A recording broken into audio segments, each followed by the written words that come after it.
So, doon ako i-prepare nga message para sa ato. Kining secured ka sa love sa Ginoo. Pero atong time is almost 12. Usulod ko sa mga pagdasig nato, nining maong kaudtohon karon. Mga kaigsunan, join mo kanunay sa prayer. Doon na tayo prayer sa may Turmos Village. Doon na tayo prayer sa may Vista.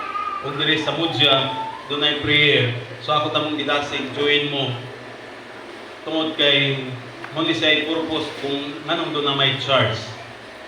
Doon na purpose si Lord, nganong save ta niya, aron ta mo pray, aron ta mo intercede. So ako tamong gidasig na mo join mo.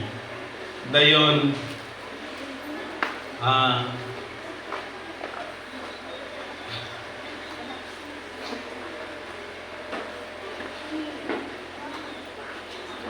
natay prayer and fasting mga igsoon. April 30 and 1. 30 is, usan na siya? Tuesday. Dayon 1 is Wednesday. Doon ka adlaw na itong prayer and fasting. Patagaan ta mo o kuan ni Lara.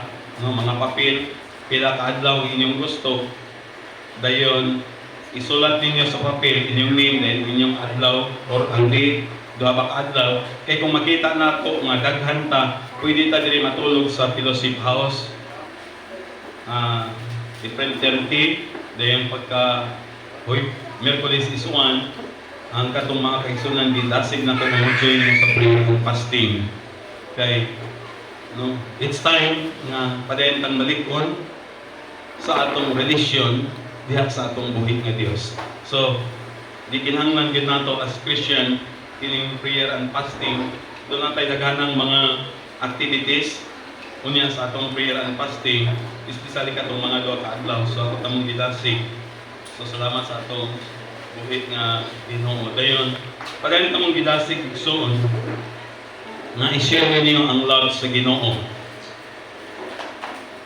Ang daghanang mga katawhan, i-warn sila mahitungod sa iyang pagbalik.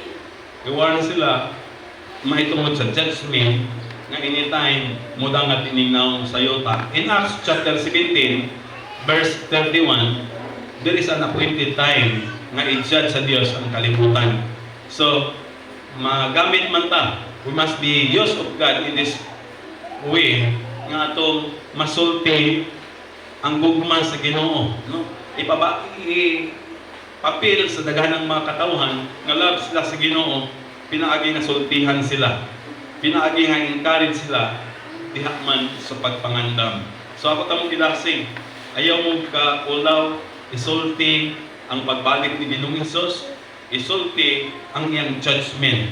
So ikatatlo ni siya nga akong encouragement. Dayon, mo testify ko mga kaigsunan, nalipay ko sa ato duha ka Sunday manggod, gidasig ta mo about tithe and offering.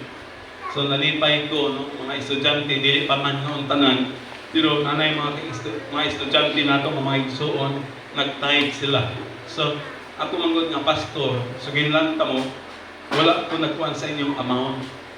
No, kanang 30 pesos, 40 pesos mga estudyante, kinahanglan na siya sacrifice, no? Anyway, ang atong faithfulness mga igsuon, nagkinahanglan na siya og sacrifice. So, nalipay ko ba, kay namagod ko yung listing sa mga kaigsunan nga naghatag. Kay for me, ako silang i-pray.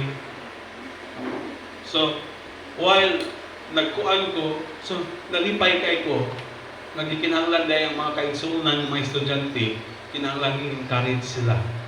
Kay ako yung responsibility igsuon, ang pag-andam ninyo sa pagbalik niya ni Kristo. So while akong gi-record, nag-pray ko, nag-cry out gid akong heart ba. Nalipay ko. So kanang 30 pesos, 40 pesos, sakripisyo na kay para sa ila. Pero nalipay ko na nahimo mong faithful. So mga kaigsunan, padayon mo mahimong faithful niya ang nagabahin. Kay siguro na sa akong gitistify, listen kay nato i-reconcile ang word na faithful servant, enter into the joy of your Lord. Nga faithful ka, yan ang nabahin. So nalipay ko, then ako isang i-testify sa atong paniwala na kanang sa unang God, katong mga earlier mga estudyante sa ilang panikling-kling time sa usa simple usa siya nga mga faithful ni nga bahin dayon wala mo kay ko nag-remind so dunay ang faithfulness karon nalipay ko tungod kay nakita nako ang fruit nakita nako ang result dayon ako lang tamang gidasig ng mga estudyante i-pray ninyo manaa ang love sa inyong heart nga mohatag para sa Ginoo. Dili tungod kay gidasig ko ni pastor, din naa kay love mismo nga mo buhat sa sugo sa Ginoo. I-pray ninyo. I believe na kung di pa man mo balik si Kristo Jesus, i-bless gid mo niya sigon sa iyang promise. Ingon ang Ginoo, then I will open for you the windows of heaven. Akong abdihan alam kanimo ang bintana sa kalangitan o akong ibukbok, I will pour out such blessing na wala na room enough na makadawat nga imong kasudlan niini mo kina say promise sa Ginoo. So nalipay ko as pastor, God bless kay sa inyong response.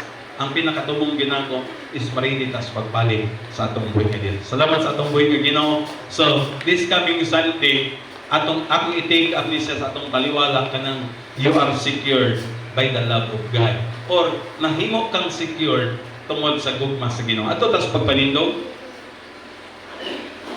natay bayanihan karon mga igsuon katong kuan mga lalaki ako sa gilasig na mo join mo kay ang ato magong bakod kuan gabok ni tayo sa encourage nga mo join katong mga igsuon ng mga lalaki. Salamat sa atong buhay nga Dios.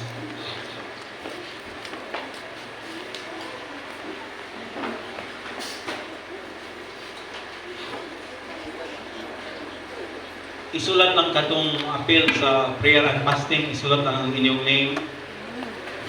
Isulat lang sa appeal kay akong ma-pray, kung akong makita before mo hinay naman tayo bayanihan. So isulat mo ini.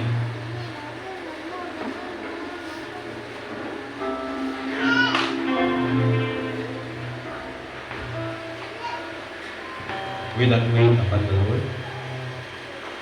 sa silang.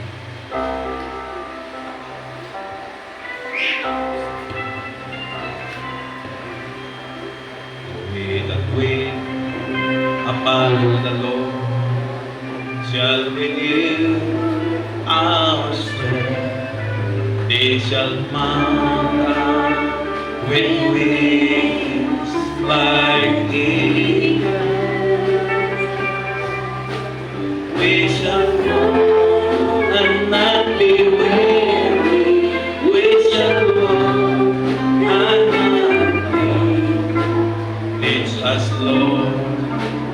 Teach us, Lord, to pray. With that way, upon the Lord shall renew our strength.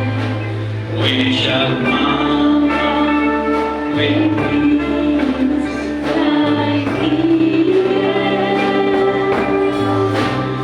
We shall run and not be weary.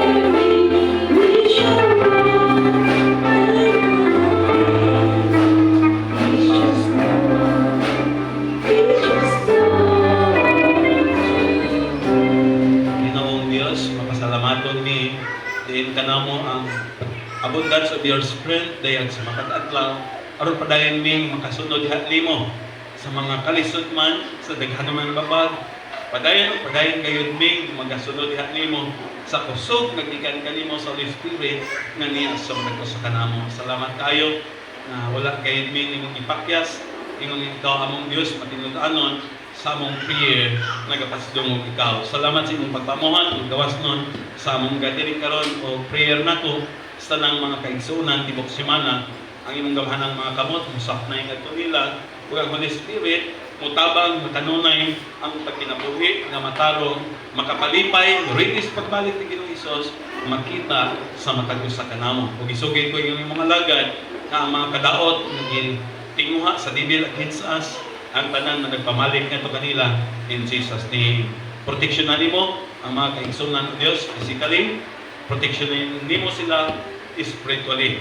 Salamat sa imong pagtisdungog o dipila magpahuli man sa among fellowship emails ang kalinaw sa Holy Spirit manaa kanilang tanan, maniya kanamong tanan, ang tanan may og email. Okay, God bless kayo sa inyo. Natay foods, ayaw mo pagpauli igsoon kay kato silang mga naa diri naatay daghang rice. So ayaw mo kaulaw silang tatay, paliro, silang marites, ayaw mo pauli. So,